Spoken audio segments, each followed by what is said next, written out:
All right. Good evening. Welcome into the Panther-Lair Show. It's a Tuesday night, or it's someday during the week if you're listening to the podcast. You know how we do this every Tuesday night. We record the podcast live on our YouTube channel, youtube.com/Panther-Lair.com.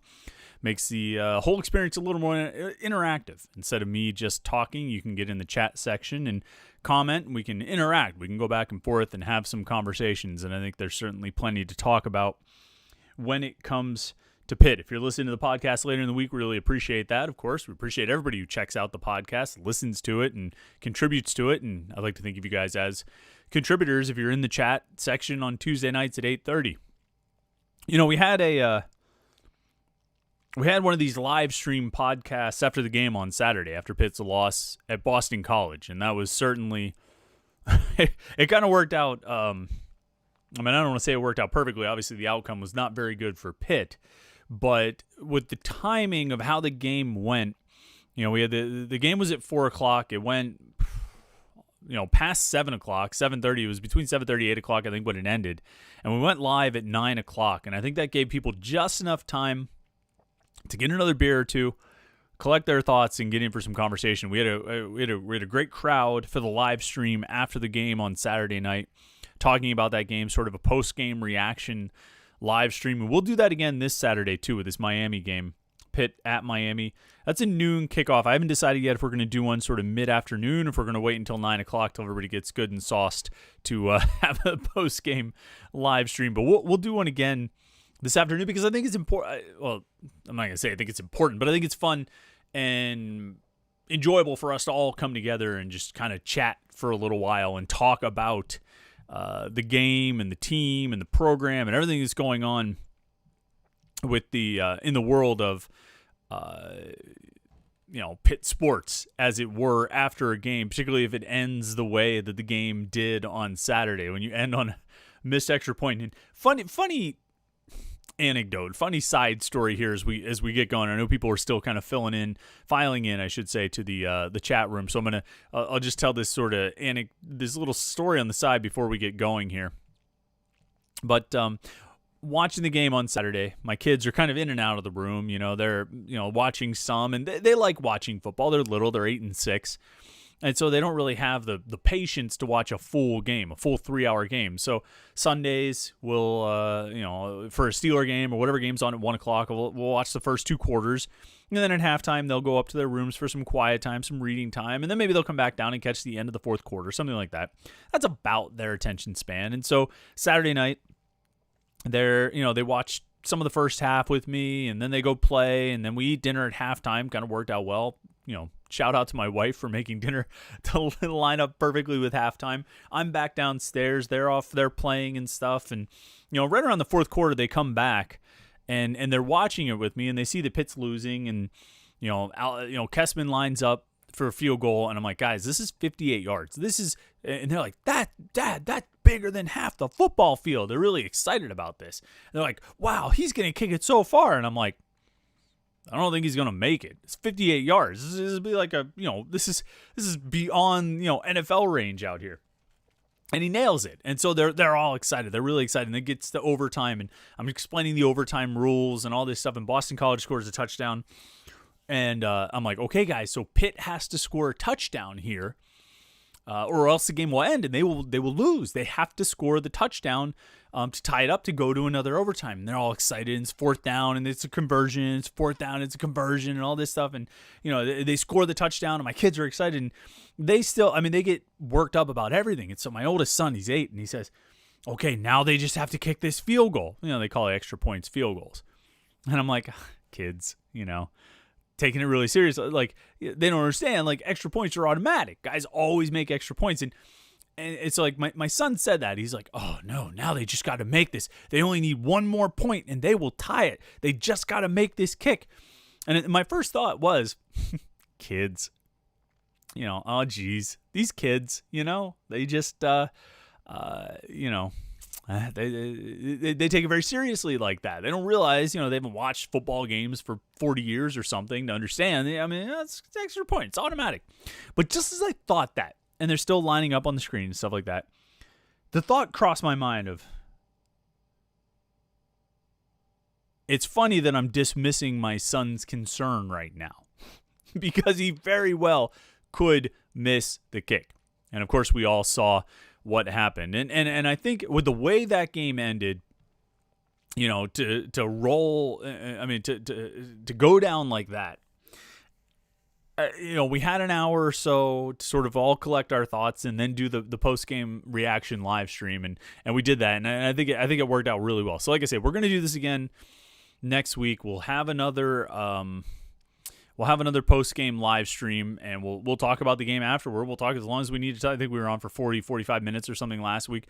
If we need to go that long after the Miami game, we will. If we need to go less, we need to go more. We'll do whatever we can because it's Saturday night, and we can go as long as we want. It's not like the Panthers Insider Show on Saturday mornings on 93.7 The Fan. We're on for an hour there, 8 a.m. to 9 a.m. This is just a free-for-all, so mark your calendars. I'll figure out what time we want to do it. If we want to set it for like 5 o'clock, I feel like that's like dinner time, so we might still shoot for like 9 o'clock anyway. We'll give you a few hours to digest the game and then talk about it. It's going to be a real challenge for Pitt, no question, going to Miami. I mean, they're taking on, it's a top 15 team, and it's really, I mean, it's the... my first inclination is to say it's the worst situation for a team that's on a 2-game losing streak to be in, to be facing back-to-back top 15 teams. It's it's arguably the most difficult multi-game stretch of the schedule. And to come off a 2-game losing streak and go into that stretch is certainly less than ideal. I suppose there are, Braveheart William Wallace types out there that say like, that's what I want. I want that big challenge so this team has a chance to bounce back in the biggest way possible. I mean, I guess. They couldn't beat the weaker teams, So I don't know if putting another Boston College or anything. I don't know if Georgia Tech was this week. I'm not sure if that would be the best thing because, they couldn't use the Boston College game to, wash themselves of the NC State game. So why would I think that a lesser opponent will be what they need to wash themselves of the Boston College game?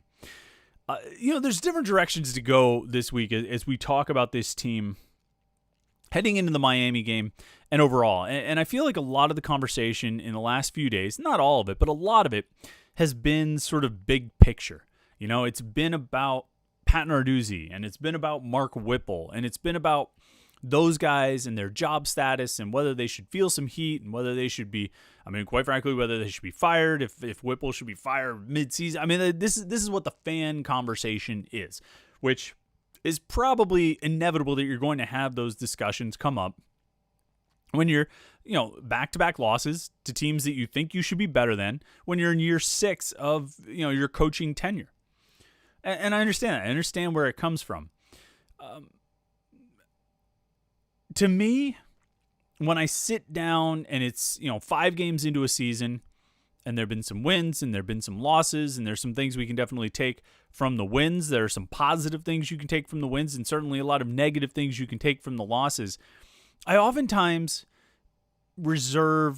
just think about reserving judgment until the end of the season. Let's see what the full season looks like before I make my judgment on what I think of the coaches or, the coaching staff or this or that. And I do that both ways. Even when, if things are going well, if there's a winning streak or a team pulls off a big win or they just look good, they're playing well, I try to resist the temptation to come right out and say, well, see, they got it going. This coach is on the right path. They know what they're doing. Because there's always another game to come along and change your perspective. If you're really down on things, they could come out and surprise you with a great performance. If you're really high on things, they could come out and surprise you by laying an egg. You wait till the end of the season, and you say, all right, what do you got? And you say, not just what do we have from this season, but what do we have over the course of the last 5 years, 6 years, however long, and you evaluate. And I think that's what every coach does with the members of his staff, evaluates the coaches on his staff, the coordinators. And then I think that's what every athletic director does with the coaches that he or she has hired or is responsible for. You sit at the end of the season and you evaluate. That's not to say that there aren't firings made mid-season. There's been 2 in the NFL already, right? And college will have some. Well, college might not have some. College has taken a major financial hit thanks to the pandemic and the lack of revenues and the money that's been lost so far. College has definitely colleges are less likely to stomach a buyout right now, I would think. I would think if you are a college coach and you're going to have a bad year, this is probably the year to do it because you're likely to get another year no matter what, unless you really, really are awful, fall way below expectations, and win only like one game or something. I think it's pretty tough. It should be pretty tough to get fired because you got a lot of people who are suffering financially right now. And I just don't know if you could sell the whole let's pay a multi-million-dollar buyout to get rid of this coach so we can go hire another multi-million-dollar coach when you're laying off X number of people from the athletic department or X number of people from the university. And this isn't specific to Pitt. This is, I think, what all colleges are facing right now. If they have any inclination toward making that kind of a coaching change, I got to think that you would have to have a pretty severe situation, far more severe than just losing games. I'm not sure that anybody gets fired for losing games this year. I mean, probably somebody will, but I can't imagine somebody who's going to have multiple millions of dollars due to them getting fired for losing games. If you can find some other cause for the firing, maybe you're able to get away with it.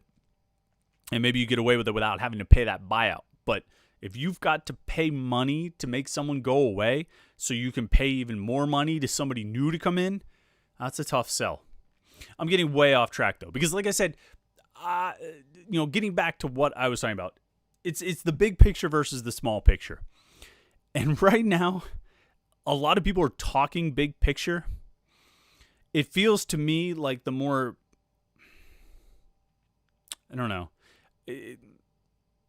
sane thing to do is to focus on the small picture. The more sort of actionable thing to do is to focus on the small picture. I don't think anybody's getting fired tomorrow. We can talk till we're blue in the face about coaching changes or things like that, or what would merit a coaching change in a normal year, or what would necessitate it. But I don't know. There's part of me that sometimes grows a little tired of that stuff and exhausted, and it just says, you know what? Let's just look at the team. Let's just talk about the team. Let's just try and look at this team, figure out why they are, where they are, what they've done well that they need to continue and build on, and what they haven't done well that they need to improve on if they want to have more success down the road. And they've played 5 games. They have 6 left. They're 3-2. It's not a good record. It's not as good of a record as you should have after the schedule they've played. What's done is done. What can you take from the first 5 games and build on? What have been your strengths? And then what are the areas where you really need to improve over the next 6 games? And sometimes I get worn out by the big picture talk and just want to think about those things. Maybe that's just me. Now, the one big picture thing that we'll talk about, and it's big picture because it sort of expands over the course of, more than one season, but I think it does have an impact on this season is the whole matter of close games. And I feel like there's been a lot of talk about close games this week, which is inevitable when you lose back-to-back games by 1 point, right? When you back-to-back 1-point losses, it's pretty hard not to talk about close games. And it's almost unbelievable how many one-score games Pitt has had under Pat Narduzzi. 5 seasons plus 3 games. Or 5 seasons plus 5 games, right? So 70 games total they've played under Narduzzi. He's 39-31 overall in those 70 games. Set aside that overall record. That's not what we're talking about right now. I mean, in those 70 games, 36 of those 70 games have been one-score games. I mean, that's more than half of your games, right? 36 out of 70 have been one-score games. And the problem with one-score games is you might start off being good in them. You might have stretches where you're really good. Pitt, in Narduzzi's first year in 2015, they beat Virginia Tech, Georgia Tech, and Syracuse 4 games in a row, all one-score games. And that's great, and you can put together a run like that. But the problem is you keep playing one-score games, it's going to balance out. One-score games are 50-50 propositions. And Pat Narduzzi, or Pitt under Pat Narduzzi, is 19-17 in one-score games over the past 5 seasons plus 5 games. 19-17. That's about where it should be. So when you have, 2015, they went 5-3 in one-score games. Well, the next year it was 3-3. The next year was 2-3. The next year was 2-3. Last year they were 6-3 in one-scoring games. 9 out of their 13 games were one-score games, and they went 6-3, which is a pretty good record. I mean, you go 6-3 in one-score games, luck is on your side. Aaron Matthews throwing a touchdown pass to Kenny Pickett type of luck being on your side. And I mean, I know it's a great call, and it was perfectly executed and all that stuff. If your 6'5" wide receiver who barely even gets balls thrown to him, let alone throws them himself, is throwing a touchdown pass to your quarterback to win a game against a ranked opponent, and you pull it off, that's luck. And that's the kind of thing that gets you to 6-3 in one-score games. But the thing is, if you go 6-3 in one-score games one year, chances are it's going to balance out. And so far this year, they're 1-2 in one-score games. And I think the biggest thing is, if you continue to play in those games, you run the risk of losing those games. And this is something I said after the Louisville game. This is not a new thing. This is not an immediate reflection or reaction to losing to NC State or losing to Boston College. I said this 3 weeks ago or a month ago or whatever it was, even after the Syracuse game probably. Because I know I said it all summer, that you can't keep playing these close games because it will come back to bite you. And this is where you run into a problem. And this is how it's relevant for right now. As I talk about big picture, small picture, this is how it's relevant for right now, is you play games that are close like that, then a dropped 2-point conversion sinks you. A crucial penalty sinks you. A crucial turnover sinks you. A missed extra point sinks you. You play games close, you play games tight, and you put yourself in a position to lose on a play like that. And this is something we talked about with Dave Wanstead way back when. They lost to Bowling Green with like a crucial turnover at the wrong time. If you play that game that way, if you take that approach and that's how your team plays, to play games tight, then that one fumble can be the game, can be the deciding point in the game. Whereas if you go out and try and stretch that thing out, then you're not going to get sunk by a missed extra point. You're not going to get sunk by a bad penalty or a dropped 2-point conversion. And we can talk about this one play or that one play all, in all of these losses and all these one-score losses, the 3 one-score losses they had last year, the 3 the year before, the 3 before. They've lost 3 one-score games each of Pat Narduzzi's first 5 years. They already have 2 this year. And in each of those games, we can talk about this one play that would have changed it and that one play that would have changed it. And I probably did talk about this one play or that one play. But the reality is, you play games that close and you put yourself in that situation, then you're putting yourself in jeopardy of losing a game on that one play, that one turnover, that one penalty, that one missed extra point. And that's the risk you run. Now, how do you play games, not close? That's the bigger question. I told everybody to get something cold when they tuned into the podcast. I didn't even have mine going. That's the pumpkin ale from RX. Gluten-free brewery out on 65. Elmsworth? I always mispronounce it. They don't have it on their can. But it's out on 65. It's outstanding. It's great beer. Gluten-free or not, it's good beer. Especially this pumpkin ale. But the question of how you avoid those close games is a tricky one. And there's been talk a lot about Pat Narduzzi being too conservative. Playing in a Stone Age mentality, or playing in the 70s mentality. He gets the lead and just tries to sit on it when he's running the ball, and just run the ball and sit on it. Doesn't get aggressive, doesn't try and force the issue, doesn't try and stretch games out, and that's why this happens. Maybe, yes, sometimes. Sometimes I think there have been times when Narduzzi has tried to sit on a lead, trust his defense, run the ball, and try and eat clock instead of trying to really force the issue and extend the lead and all that. I think there have been cases like that. I don't know if it's always the case, though. I don't know if it's always philosophical. I think there have been plenty of these games, these close games, these one-score games, particularly the losses, but even some of the wins, where Narduzzi very much would have liked to add on points. And the problem is, they haven't been good enough to do it. Think back to the Syracuse game last year. What did that end up being? A 23-20 game or 27-24 or something like that? they were trying to keep moving the ball. Daniel Marega, Nakia Griffin-Stewart, tight end, dropped like a third down pass in the red zone. That would have been a first down and probably ultimately would have led to a touchdown. And then it's not a one-score game. You're not in jeopardy of potentially losing that game. And that wasn't a decision, a philosophical decision to go conservative.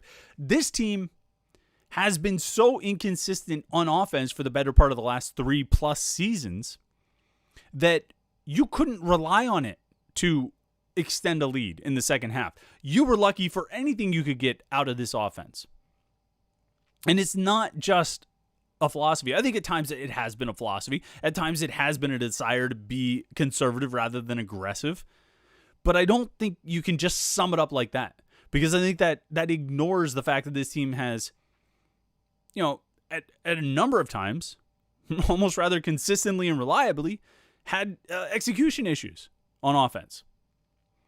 And, to the point where it's not like they say we want to score in the first half and then not score in the second half. They're just so inconsistent that I don't know if you can say it's a philosophy. I don't know if you say, well, they called off the dogs or tried to go conservative as much as, well, that guy dropped the pass or that guy took a false start or, and all of these things happen multiple times in every game. So they end up in these close games. And if you play one-score games, I think it's eventually going to level out at like a 500 win rate. I mean, those are 50-50 toss-up games. But I don't think they're playing with fire of getting a lead and then trying to sit on it. Not all the time. I don't think you can get away. I don't think you can sum it up that easily. I don't think you can just say, well, Narduzzi plays it too conservative and that's the end of it. Because I think he went out and hired a pass-happy coach who, whose efforts have been marginally successful to this point. He's certainly thrown the ball a million times, just not always successfully. The other thing, too, as we talk about the offense, I'm going to get into the chat here shortly. Start taking some questions and having a conversation. The other thing I want to say about the offense, obviously they can't run the ball. It's a lesson in futility. It's wasted effort to even try and run those plays. And you don't want to just drop back every time and throw the ball 70 times or 80 times or 90 times. I understand you have to hand it off sometimes, but man alive, it's just not effective. It's not working. And we keep trying to figure out this answer to this question of who's that on? Is it on Mark Whipple as the play designer and the offensive coordinator and the game planner and the play caller? Is it on Dave Borbley, the offensive line coach? Is it on the offensive linemen themselves for their talent or lack thereof? Is it on the running backs for their talent or lack thereof? We've really gone back and forth. And I think you can make a case for each of those four groups. You can make a case for or against each of those four groups. And I don't know. I'm not going to sit here and tell you I know about blocking schemes. I'm not going to sit here and tell you I know about the play design of Pitt's run game or whether the blocks are, how it's designed or anything like that. I'm not going to sit here and pretend like I can say, well, it's a bad scheme. I don't know what I'm talking about. Do you? If you could sit there and tell me why it's a bad scheme, I'd be more than happy to listen to you, Coach, because I would like to learn about that. But I'll tell you this, and I'm fairly confident about this. I don't think it's the backs. I actually think those guys are decent players. I think you saw this week with the depth chart, the coaches sort of reorganized it the past few weeks. As it started off, it was like A.J. Davis as the starter at the beginning of the season, and then it was all the other guys listed after him, all with ors. Todd Sibley or Vincent Davis or Daniel Carter or Israel Abanikanda. And then after A.J. Davis got hurt a couple weeks in, they moved Vincent Davis up. He was the starter, and then everybody else was an or after that. A.J. Davis or Daniel Carter or Israel Abanikanda or Todd Sibley.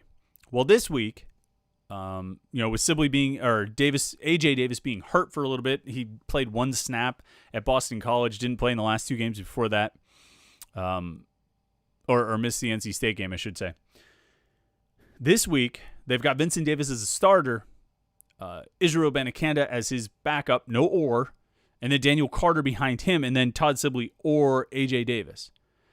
And I think that's interesting because I think we are seeing a youth movement at running back, which basically means A.J. Davis and Todd Sibley are sliding off to the side. And maybe part of that is due to Davis being hurt. Maybe he's still limited in what he can do. But I think it's pretty clear the emphasis is on Vincent Davis and Izzy Abanikanda. And then potentially, if he ever gets healthy, and he can play Daniel Carter, who played one snap at Boston College. But if you look at the first half of that Boston College game, it went Vincent Davis for 2 series, Abanikanda for 2 series, back to Vincent Davis for 2 series. They didn't really keep up their rotation in the second half. It was pretty much all Vincent Davis in the second half outside of maybe 4 snaps or something. He played the whole time, the whole game. I mean, it was he was out there all the time. But in the first half, you saw what looked like every 2 series rotation between Vincent Davis and Izzy Abanikanda. And watching those guys play, and looking at some of the stats that you find on places like Pro Football Focus, I can tell you about a couple of those. I think those guys are decent players, and I think they can make something happen. They just can't do it without any blocking. And on Monday, I went back through and rewatched the game to get some additional personnel notes and things like that. I got my legal pad here that I write down, because we do snap counts and targets and things like that. And I try and track formations a little bit and just who they've got on the field and what they do with them when they're out there and what the success rate is. And we write about it on Panther-Lair.com. So I rewatched the game on Monday. And as I'm going through play by play, you can get through it pretty quick when you skip over all the between snap stuff and commercials and whatnot. As I'm watching it, I mean, there's just nowhere to run. There's nowhere to run. I couldn't count the number of times Vincent Davis took a handoff, and there's 2 guys in the backfield as soon as he gets the ball, 3 guys in the backfield as soon as he gets the ball. Barry Sanders isn't making anything happen when that's going down, when you've got that kind of penetration from the defense.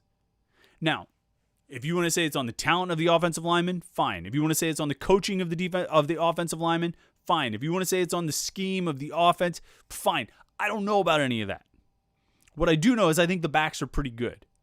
Good enough. And what I also know is there were a hell of a lot of Boston College players right around Vincent Davis every time he got the ball. Now, I don't know what the problem is, but I don't think it's the backs. Pro Football Focus actually, they track and try and quantify avoided tackles, missed tackles. How many tackles a running back makes, how many times a running back makes a guy miss. Vincent Davis leads the nation with 25 through 5 games. Part of that's volume. He's played a lot of games. He's played 5 games as much as anybody in the country, I think, right? But he's got 20. I mean, he's making guys miss. The other volume-based part of that is he's had a lot of guys to make miss. He's got a lot of guys coming at him in the backfield. If you got 3 guys coming at you, you can make one of them miss, or even 2, and get 2 avoided tackles and still get tackled for a 3-yard loss. But then there's also, they have this elusive rating on Pro Football Focus I was reading about, and it's an attempt to sort of quantify a running back's impact or a runner's impact independent of the blocking. Combine a bunch of stats and try and figure out a number. And on that scale, the elusive rating scale, Vincent Davis ranks 10th in the country among all backs with 50 attempts or something like that. So he's not a bad player. He's small, sure. He's not going to bash through defenders the way a James Conner did, but he can make things happen. I think Abanikanda is a really good player too. I thought his touchdown was a very nice play on that little sort of swing screen pass, wheel, whatever it was, down the sideline. That was a really good play. I think he's got a lot of potential, but there's nothing a running back can do if there's nobody blocking for him. That's basic football, right? If you're not blocking for the running back's not going to get anything done. And so, like I say, I think those guys are good enough. I think they can play, but they can't do it alone. It's like any position on the field. I mean, it's rare when you do it alone. You need somebody else doing something, to give you an opportunity to make a play. And I think Davis, and I think Abanikanda, if you'd ever get out there, Daniel Carter, I think those guys can make plays, but not by themselves. They need at least 5 other guys to help them out. The one last thing before we get into a little more conversation here about Pitt, Kenny Pickett, I don't know what's going to happen there. I don't know if he's going to play this Saturday. I'm leaning toward no. I thought it was, heroic as all get out that he came back in that game on Saturday against Boston College, and he battled. I mean, he was pulling some William Wallace Braveheart stuff out there. And he did everything he could to lead that team to victory, and I give him a lot of props for that. I give him a lot of credit for that. But, man, that ankle seemed pretty busted. I shouldn't say busted like, oh, it's a broken ankle. I mean, it seemed like the kind of thing that he was probably feeling on Sunday, maybe on the plane ride home on Saturday night, that he was feeling pretty sore, I'm going to guess. And I don't know what it's going to be through the week. There are rumors out there. I haven't been able to confirm them, so I hesitate to report them or mention them. But, I mean, there are rumors out there, and, Pitt might have to find a way to win without Kenny Pickett for a while.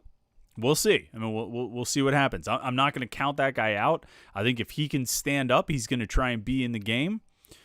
We'll see. We'll see what happens this Saturday at Miami. If it's not him, last week it ended up being Joey Yellen. I think they'll go with whoever's the better player in practice this week. It could be Yellen. It could be Davis Bevel. I don't think it's going to be Nick Patty, so it'll be Bevel or Yellen. I'm intrigued by Yellen as a guy who played pretty well for Arizona State in his one game last season before he transferred into Pitt.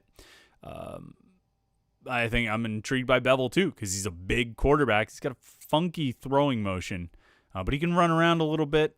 I'm intrigued by both guys. But given how much this team relies on the pass, going to an unproven redshirt freshman quarterback would probably be less than ideal.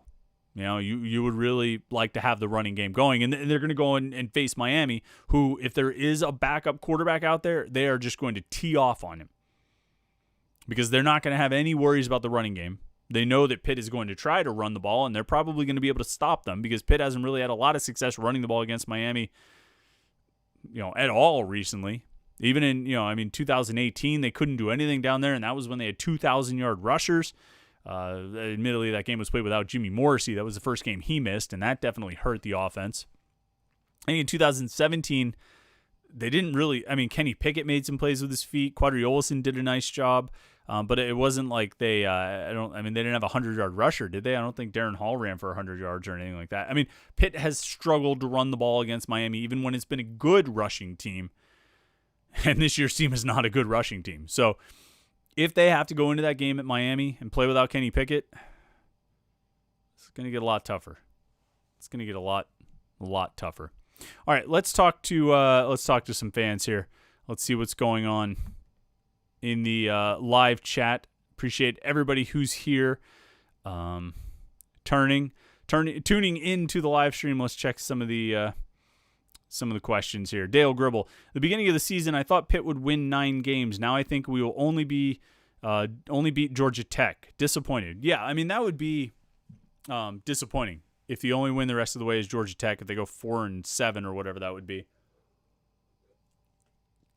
I don't think that will happen. I don't think this is a 4-win team, or at least I really didn't think it was a 4-win team at the beginning of the season.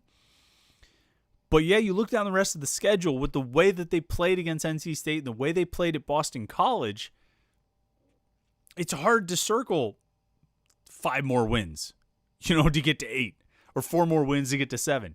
Yeah, I mean, there are no obvious options out there. Florida State has become one of the better options, or the more likely options because of how bad they've been. It's just not. I mean, they're not in a good place right now. And the way they played against NC State, the way they played against Boston College, you're not going to win games if you play that way. I think the biggest thing from the start of the season to now, I expected the offense to take some steps forward in this offseason. I thought the offensive line would get better because all those guys had experience. And I thought actually, circle it right there. I mean, because that's it. That is the central issue, is that the offensive line doesn't really seem like it got any better. Because I was going to start saying something about Kenny Pickett, but actually, I mean, he's been fine. He's been Kenny Pickett. Some up, some down, but good enough to win. I was going to mention the running backs, but like I just said about the running backs, I think they're good enough. I was going to mention the wide receivers. And yeah, they've had trouble with drops again, but I think this is a better overall group of wide receivers than Pitt has had any time under Pat Narduzzi in terms of overall group. I like it's all just the offense. The tight ends, I thought they'd be better. I thought Lucas Kroll would help. He obviously hasn't done anything because he's been hurt. But I mean, I can't say my expectations were super high for that position group anyway. The offensive line is the one group where I thought, okay, those guys all got experience last year. These are returning veteran players now with a year of starting experience. They're going to be better just by virtue of having played last year. And it hasn't happened. They haven't gotten better. They're okay at pass blocking, but they cannot run block to save their lives for whatever reason. They're not run blocking well at all. And that has held the whole thing back. The whole thing back. And so, yeah, I mean, the defense maybe in the last 2 weeks at least has not been as dominant as we expected it to be, particularly after the Syracuse and Louisville games when it was really dominant. But I think, I mean, the defense I think has still been good enough overall to win. I know they gave up 31 to Boston College, but I think they've been good enough overall to win. They need to clean up and get a little more consistent, of course. But it was really about the offense. And that's what we talked about all offseason was, can this offense get better? How much better can this offense be? Can this offense be good enough to lead Pitt to 8 or 9 or 10 victories or whatever, 8 or 9 victories in this shortened season, in this unique season? And I expected natural progression and improvement, and it hasn't happened. And that's why now we're looking at a team that's 3-2 instead of 5-0, as it should have been. It should have been 5-0. They should have started the season 5-0. And the fact that they didn't is a failure. It's a disappointment. You know, it's an underachievement to not start the season 5-0. Now, at some point, we may start to talk about this team and say, you know what? It wasn't really much of a disappointment that they started 3-2. Actually, they lucked out to even win the first 2 ACC games. Because maybe we'll come to the opinion that this team is just not very good. I still think the potential is there. I'm still going to hold on to some of my preseason expectations and say that they should have started the season 5-0. I think you can hold them to a higher standard like that because of the veteran players that they have on this team, particularly on offense. You can hold them to the standard of you should have been 5-0. And then you just look ahead and see how they recover and see how they bounce back from it. But yeah, I mean, it is a disappointment thus far compared to what I think we expected before the season started. Let's see.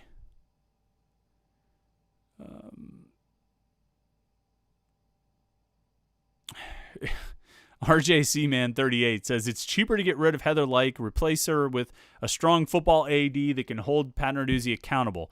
Lyke failed at making sure coaching carousel would stop with Whipple. Someone has to be held accountable. I mean, are we firing Heather Lyke now too? Seems a bit extreme, doesn't it? I mean, I'm not saying whether she's doing a great job or a terrible job. That's I'm not even thinking about the kind of job Heather Lyke has done, but I don't think we're firing her because, Pitt lost to Boston College and NC State. I'm pretty sure that, and I'm pretty sure that, I mean, whatever you want to say about Pat Narduzzi, whatever you want to say about Heather Lyke, I mean, she's still his boss. And I don't think she's just letting him get away scot-free. I mean, there is some accountability there. And I think Narduzzi himself holds some accountability, holds himself accountable. But I don't think we're firing Heather Lyke just yet. TRR says, when are Matt Gonsalves and some other young linemen going to get some playing time? The guards are terrible. Yeah. I don't know when you start replacing guys on the offensive line. So I think I've talked about this before, about my issue with personnel complaints. There are situations where you look at it and say, boy, this guy just seems like he's so clearly better. Why isn't he getting playing time? Why isn't he in there more often? This guy stinks. This guy looks like he could be good. Why isn't this guy playing over that guy? And I try to avoid being the defer to the coaches guy. I try to be the guy. I try to avoid being the guy who's like, well, the coaches say it, so I'm going to take their word for it. But I mean, there is something to be said for the fact that Every day the coaches are around these players. Every day they have them out there in practice. They have them in meetings. They know what kind of information they can absorb. They know what they can expect out of them. Because 95% of the time, the guys who show you they can do it in practice can also do it in the game. And, a pretty high percentage of the time when you decide to just throw a guy out there and see what he can do, pretty high percentage, he does pretty much what he did in practice. This is a long way of saying where I genuinely believe if there were a better option on the offensive line or any position on this team, those guys would be playing.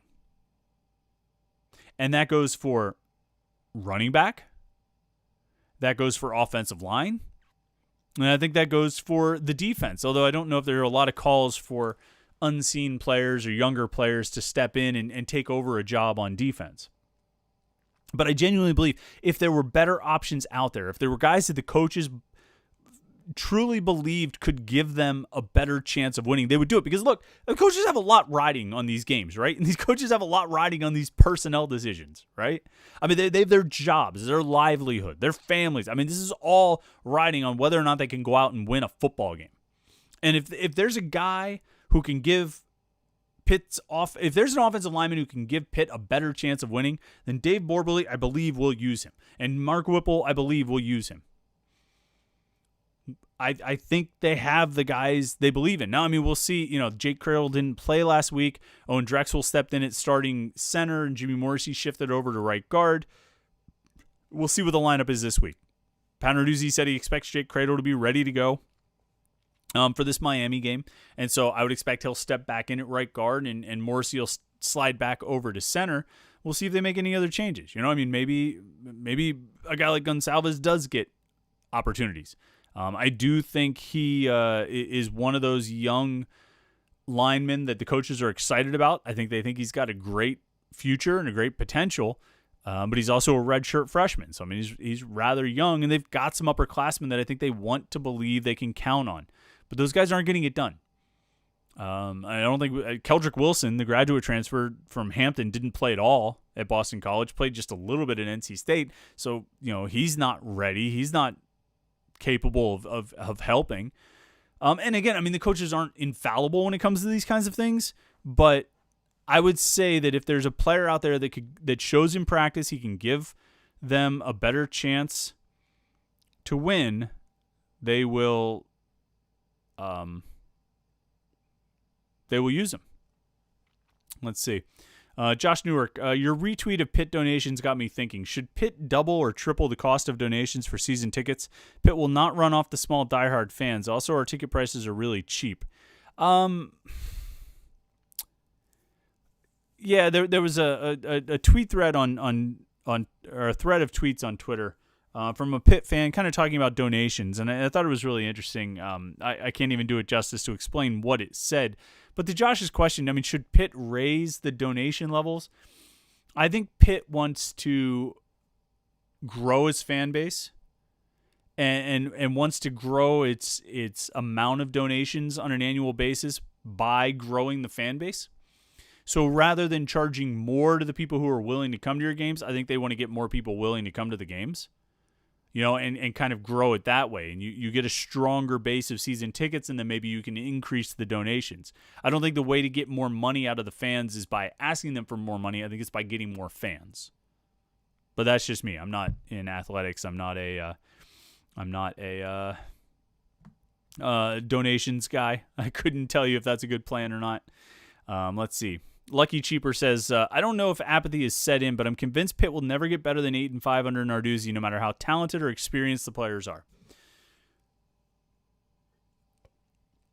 Well, Lucky Cheaper, that gets into the big picture, right? I mean, in the big picture, I put this on the message board a week or two ago, probably last week. I think in the big picture, if you're Pitt, your ideal situation is you get a coach who's got you in the top 10 every year, blah, blah, blah, blah, blah. I think a realistic ideal situation for Pitt is a coach who kind of hovers right around 8 wins every year. That's more or less the floor, aside from a bad year every now and then, is you go 8 wins. And then every few years you have, and you stay right around that hunt for the Coastal each year. And then every few years you have that kind of peak year where everything lines up with your personnel and experience and all those things. And you end up, 9 wins, 10 wins, something like that. Maybe you win the Coastal. You go to the ACC championship game. You win, every 4 or 5 years, something like that. I think that's kind of the ideal. I don't know if Pitt shares that opinion. I don't know what Heather Lyke thinks about that. I don't know what Patrick Gallagher's opinion is on that. This is just me talking right now. At a certain point, if Pitt shares that view, if Pitt if Pitt sees that as an ideal sort of steady, solid, consistent outcome, to be right around 8 wins every year, and then you have that peak year every 4 or 5 years. If they agree about that, then they have to ask themselves whether or not Pat Narduzzi is the coach to do it. Now he's won 8 games, 3 out of his first 5 years, and he won the Coastal in one of the other years. That's more or less in line with what I'm talking about. What I'm describing is sort of the kind of realistic, ideal scenario is more or less where Narduzzi has been. The question then becomes if he's capable of having that sort of peak year. If he can cut down on the sort of head scratching losses of the last couple years, cut them down by 1 or 2, and turn it into what last year should have been, which was a 9 or 10 win season. They go 7-5 in the regular season. With the losses to Boston College and Miami, they should have been 9-3. It should have been a 9-3 team with a chance to win 10 games in the bowl game. It's what should have happened. And they should have gone 9-5 in 2018. When you have the North Carolina loss, you have the Stanford loss. I mean, those are 4 games over the course of 2 seasons that very easily or very much should have been Pitt victories, but instead they weren't. If they had been, then you would be looking at 9-5 and 9-3, potentially either 9-4 or 10-3 in back-to-back years coming into 2020. And that, I think, would show the potential, but it hasn't happened.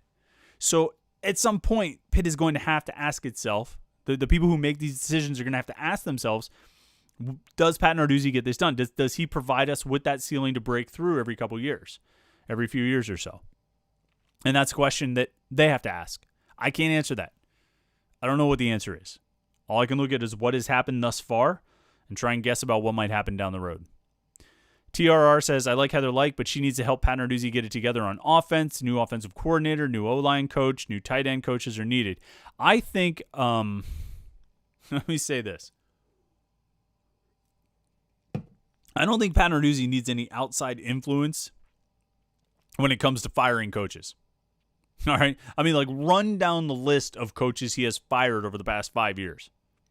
It's, you got O-line coach, wide receiver coach, D-line coach. He didn't fire Josh Conklin. But you had a few sort of mutual departures. He does not. I believe he will fire coaches. I don't think he needs Heather Lyke to step in on that. And honestly, I think if you're an athletic director, you let a head coach hire their coordinators and assistants. You let them make the decisions themselves. Okay? It's sort of like giving them enough rope, if you know what I mean. Because you don't want, if you're an athletic director, you don't want to force a coaching change. Because number one, you're going to create a lot of animosity between your head coach and you, which is not, I know I said earlier, Heather Lyke is Pat Narduzzi's boss. It's not a perfect boss-employee relationship like that. But you're going to create animosity if you force coaching changes, you force changes to the coaching staff on your head coach. And 2, you don't want the head coach to be able to turn around after a bad year and say, well, if you'd have let me hire the O-line coach I wanted or keep the tight end coach I had, this wouldn't have happened. You let the head coach make those decisions. And if he makes the wrong decisions, if the decisions he makes don't work out, then you have more reason to make a change with him. You hire a head coach and let him hire the coordinators and the assistants. Unless you're Barry Alvarez, and then you probably step in on the defensive side and help Paul Chryst get guys like Dave Aranda or whoever you assist in that regard. But I mean, you understand, like you have to let the head coach make those decisions. You hired him, and I know Heather Lyke didn't hire Pat Narduzzi, but I mean, the AD hires the head coach to put together a coaching staff to try and win games. And if that coaching staff is unable to win games, then the AD fires the head coach. I just don't think much good comes from sort of meddling in the makeup of the coaching staff. That's me. Let's see. Scroll down here.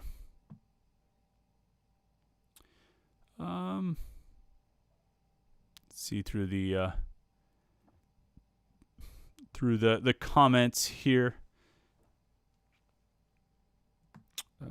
Josh Newark asks or says, philosophically, Pat Narduzzi and all the offensive coordinators outside of Matt Canada seem to have that conservative Big Ten mindset. Need to embrace football 2020, where you have to score every time you have the ball.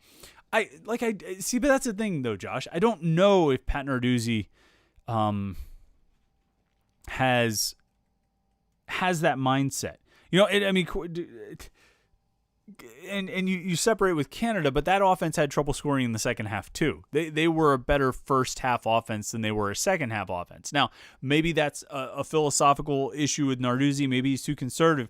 I just feel like it's too easy of an answer to say that Pat Narduzzi just tries to sit on leads and calls off the dogs.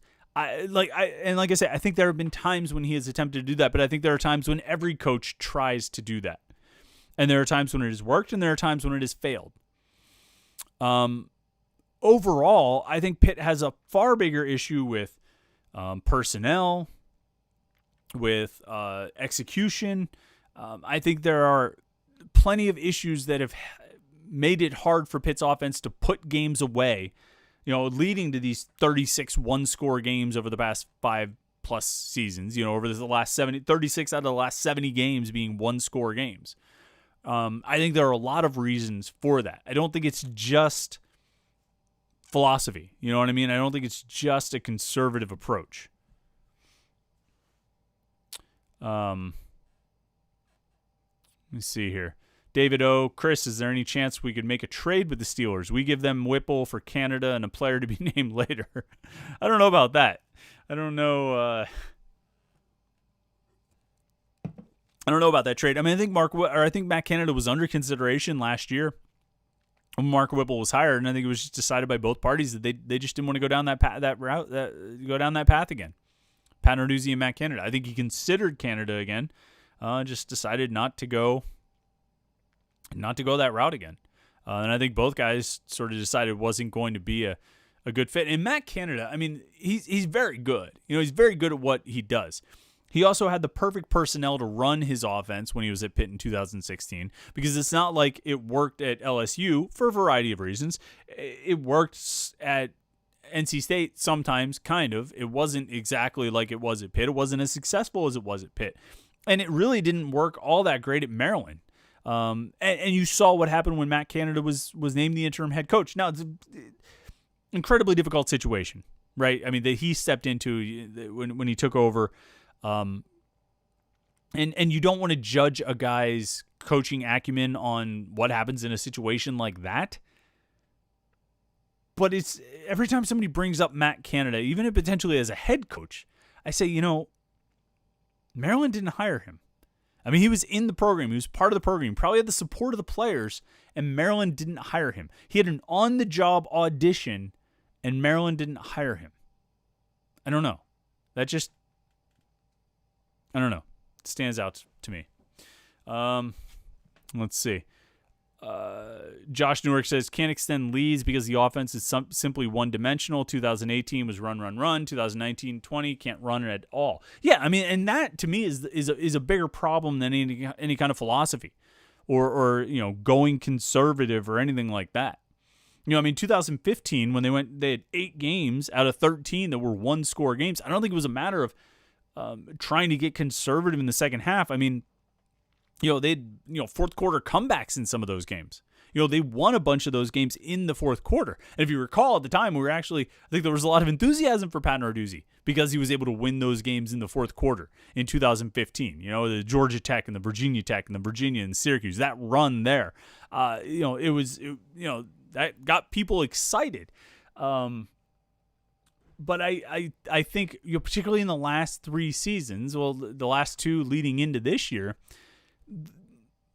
it's overall lack of offensive execution, an inability to play very well or play consistently on offense that has led to these close games more than philosophy. That's just me. I would put it on that first. And I know, like I say, it's easy just to say, well, Narduzzi just gets too conservative. Narduzzi's stuck in the 70s or stuck in the Big Ten or something like that. But, I mean, I think you're able to score more points if your guys can execute, and they haven't been. Let's see. Colton Janoski says, the lack of fundamentals and focus this team has and had in the past is what concerns me short and long term. My main concern right now is the lack of the guy demanding the ball when the game is close. I'm sure Vincent Davis wants the ball when the game is close. I'm sure Izzy Benekanda wants the ball when the game is close. The problem is nobody's blocking for them. As far as fundamentals and focus, this is one of those big picture things that, I think as time goes on and you try and make those sort of broader decisions about Pat Narduzzi and his time at Pitt, one of the things that I think will be held against him is, in recent years, the rash of penalties and sort of mistakes along that, mistakes of that nature.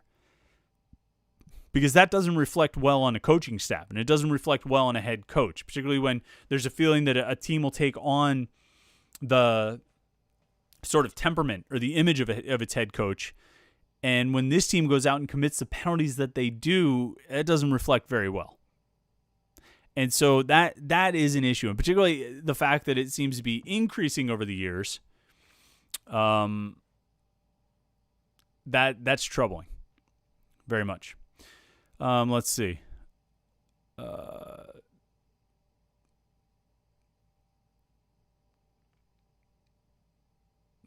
Scrolling down through the comments here with a few more minutes left to go.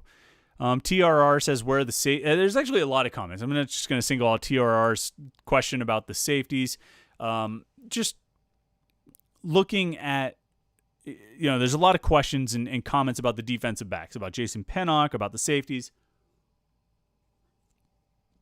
And look, I'll be the first to admit that at certain points in the last couple games, it has looked a little bit like the 2016 defense. Just the single coverage downfield, throwing up jump balls or fades, and drawing pass interference penalties and catching passes in single coverage. And yeah, those guys have gotten beat up a little bit. I think what we've seen more so is, and really you could say you've seen it over the last 2 years and certainly earlier this season, and then we've seen it kind of on the flip side in the last couple of games, that we've seen how much this defense is predicated on and built on an effective pass rush. And I think that was probably the case at Michigan State as well. They need to get to the quarterback, disrupt the quarterback, pressure the quarterback, make the quarterback uncomfortable, and disrupt that timing. And if they don't, then quarterback is able to pick the defense apart because there are opportunities to do so. Particularly if you have a talented wide receiver like Zay Flowers. They can find those guys and get the ball to them and make plays. Or Hunter Long, the tight end from Boston College last week. And that's been the problem. For the better part of the NC State game, and certainly the early, the first half at least of the Boston College game, they just weren't getting pressure. They weren't getting pressure from their front four. They didn't blitz as much as I would have expected, or maybe as much as I've come to expect out of this defense. And the result has been that the quarterbacks have had time to make throws. Now, I think Devin Leary and Phil Dracovic are very good quarterbacks. And so that's part of the equation too. When you go back to 2016, how many first-round draft picks and NFL quarterbacks did they play against? Now, not every one of those guys is excelling, but I mean, they played against a bunch of guys who ended up getting drafted. And there was no I know Juan Price had a ton of sacks that year, but there was no consistent, broad-based, effective pass rush. And so those quarterbacks were able to drop back without pressure and pick the defense apart. And it happened in the first half at Boston College, and it happened at various points throughout the NC State game, and Pitt ended up losing as a result of it.